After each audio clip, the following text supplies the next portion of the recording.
విద్యార్థులు, Fleming left hand రూల్తో పనిచేసే very simple electric మోటార్ని తయారు చేద్దామా? 1.5 volt cell, neodymium magnets, conductor, screw నెయిల్ని ఉపయోగించి ఎలక్ట్రిక్ మోటార్ని తయారు చేద్దాం. స్క్రూ నెయిల్ని తీసుకొని నియోడేమియం మ్యాగ్నెట్ పైభాగంనకు అంటిద్దాం.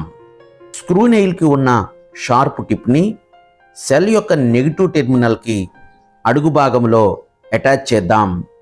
ఇప్పుడు సెల్ యొక్క పాజిటివ్ టెర్మినల్కి వైర్ని కలిపి వైర్ రెండవ టెర్మినల్ని మ్యాగ్నెట్కి కనెక్ట్ చేసినట్లయితే మోటారు తిరగటము ప్రారంభమవుతుంది.